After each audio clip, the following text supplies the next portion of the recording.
जी अस्सलाम वालेकुम।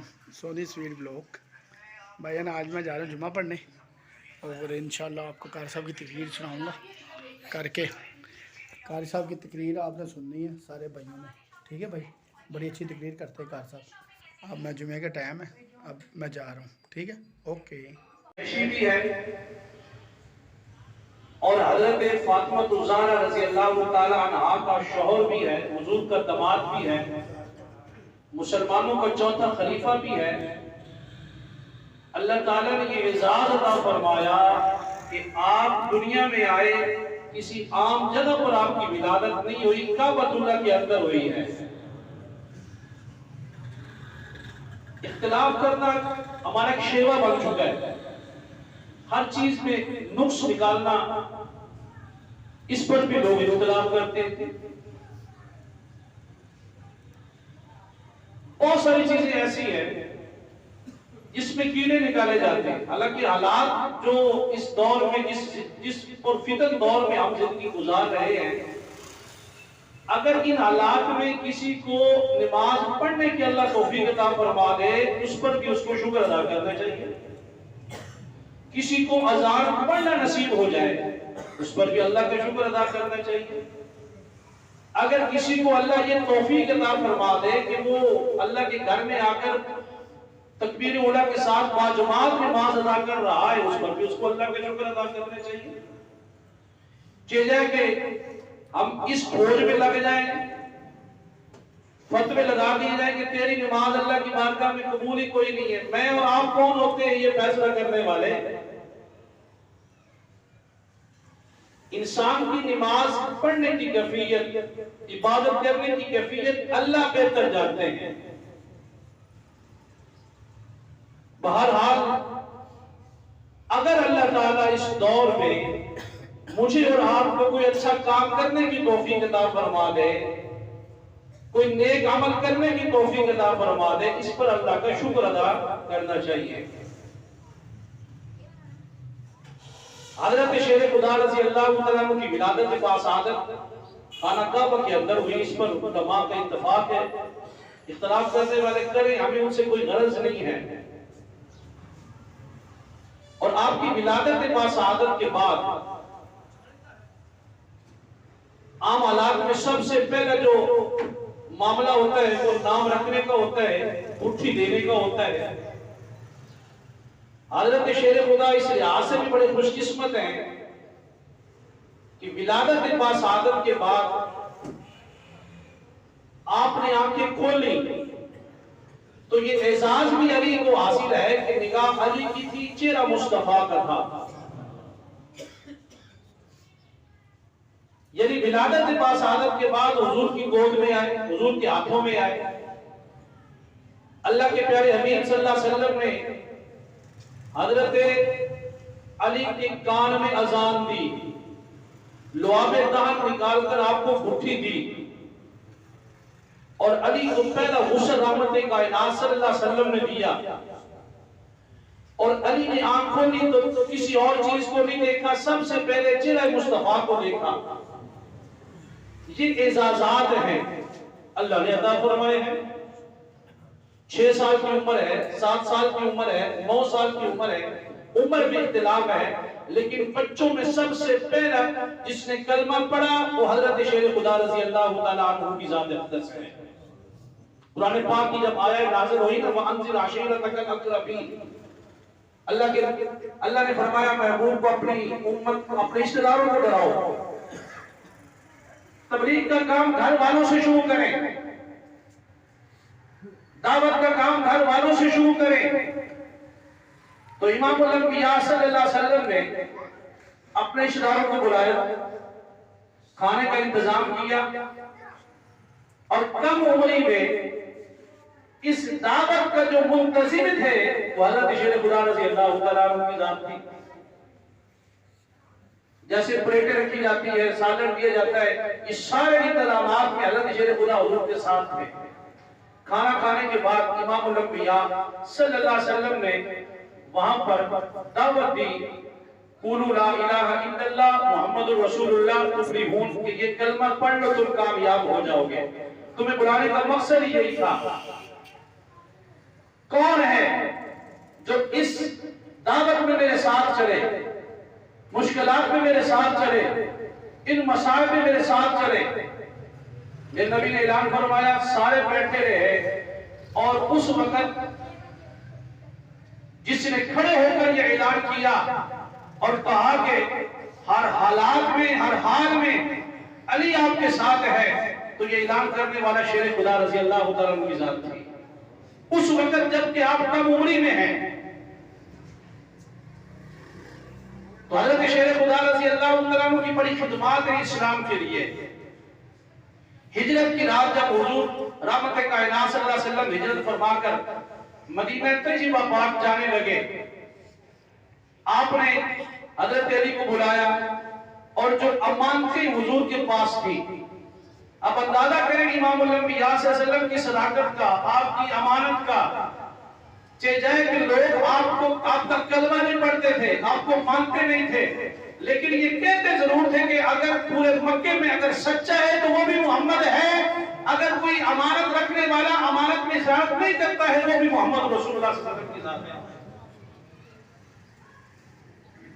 जब अल्लाह के नबी ने 40 साल की उम्र में नबूवत का ऐलान किया, फिर तबलीग की, आपने सबको पहाड़ी पर बुलाया और बुला के वहां पर आपने पहले इस बात की गवाही ली, मक्का के लोगों इधर ये तो बताओ कि मैंने 40 साल की उम्र आपके अंदर मैं रहा हूं, 40 साल अरसा, ये बहुत बड़ा अरसा होता है।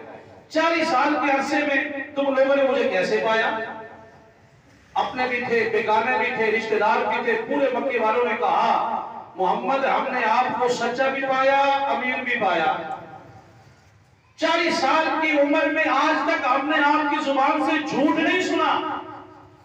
तो मेरे नबी ने फरमाया कि अगर मैं ये यूं कहूं आपसे कि इस पहाड़ी के पीछे एक लश्कर आ रहा है जो अभी तुम्हारे ऊपर हमला करेगा, जो अभी तुम्हारे ऊपर हमला करेगा, तुम क्या कहोगे? उन्होंने कहा कि हम देखेंगे, हमें लश्कर नजर ना आया, हम यूं नहीं कहेंगे कि आपने झूठ बोला, हम कहेंगे कि हमारी बिनाई चली गई, हम कहेंगे कि हमें नजर नहीं आ रहा, हम यूं समझेंगे कि हमारी आंखें खराब हो गई, लेकिन आपने जो कहा वो सही है कि लश्कर आएगा, वो भी हमारे ऊपर हमला करेगा।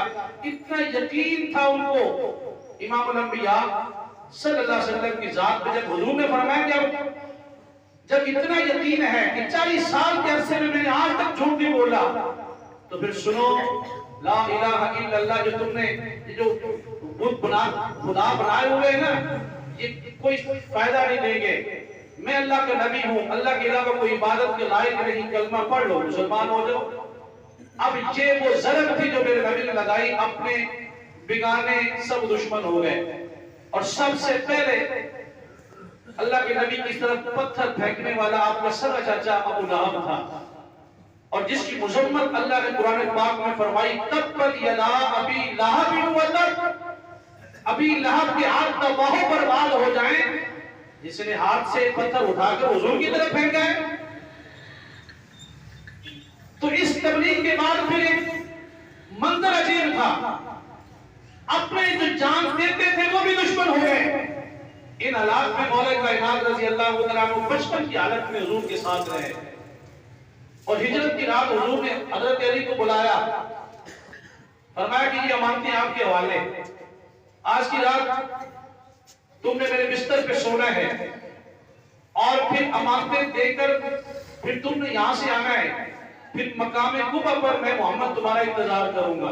साहबा कहते हैं कि कई दिनों तक हुजूर मकाम कुबा पे रहे, सिर्फ हजरत शेर खुदा का इंतजार करते रहे कि अली आए तो अली को साथ मिलाकर, साथ ले जाकर आगे मदीना तैयबा में जाया जाए।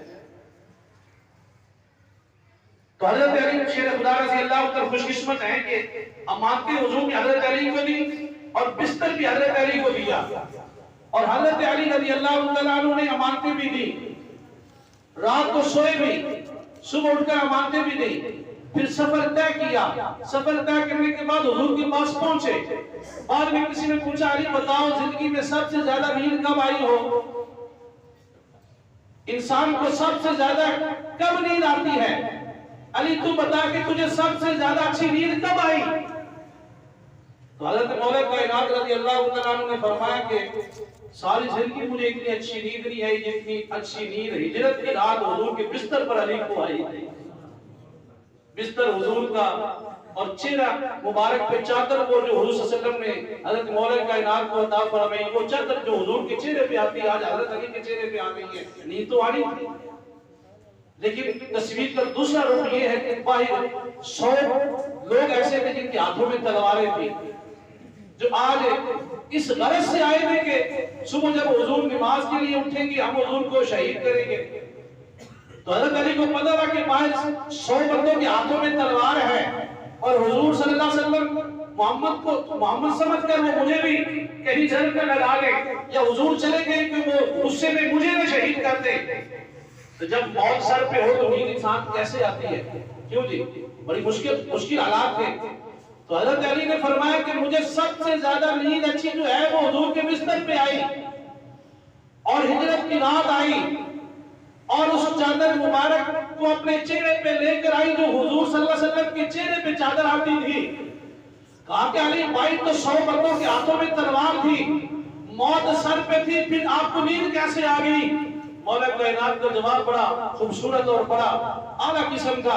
आपने फरमाया कि देखो तुम्हारी नजर में बाहर 100 बंदों के हाथों में तलवारें थी और वो मौत के दर पे थे, लेकिन जब अल्लाह के नबी ने मुझे अमानतें दी, अल्लाह के नबी ने मुझे अपना बिस्तर दिया, अल्लाह के नबी ने मुझे अपनी चादर अता फरमाई और मुझे वसीयत करने के बाद अल्लाह के नबी ने मुझे यूं फरमाया कि अली ये अमानतें को देकर तुम आना, मकामे कुबा पर मोहम्मद तेरा इंतजार करेगा और तुझे साथ लेकर मदीने में दाखिल होगा।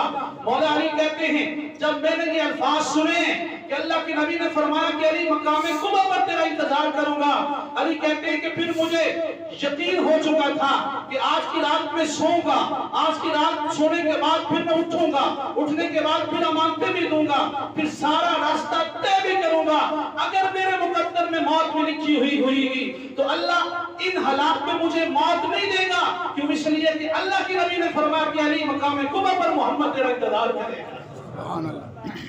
अली को पूरा यकीन था कि मकाम कुबा तक पहुंचने से पहले अली को मौत आ सकती, सारी कायनात में मिल जाए लेकिन अली को मौत आ सकती।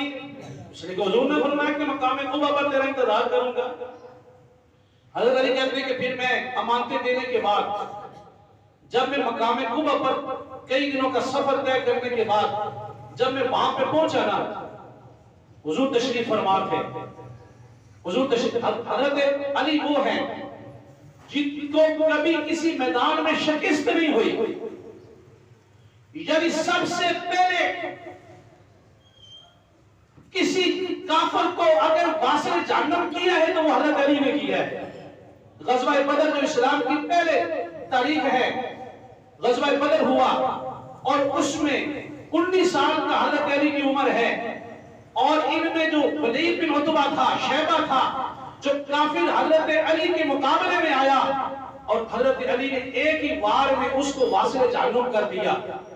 ग़ज़वा उहद में जो है वो काफिरों को वासिल जहन्नम किया। ग़ज़वा तबूक का मशहूर वाक़या, 110 साल की उम्र रखने वाला अमर बिन आदू 110 साल की उम्र है और वो 100 का अकेला मुकाबला करता है। जब हज़रत अली उसके मुकाबले में आए, उसने कहा कि हज़रत अली को कहा कि तुम बच्चे हो, मेरे मुकाबले में आए हो, मैं तो 100 आदमी का मुकाबला करता हूँ। अली कहता है तू मुझे पहचाना नहीं है, मेरी माँ ने मेरा नाम हैदर रखा है, मेरी माँ ने मेरा नाम असद रखा है। हैदर का माना शेर का होता है, असद का माना शेर का होता है। असद और हैदर ये हज़रत अली के नामे का नाम था। जब हज़रत अली पैदा हुए तो माँ हज़रत फातिमा बिन्त असद ने हज़रत अली का नाम अपने बाप के नाम पे हैदर और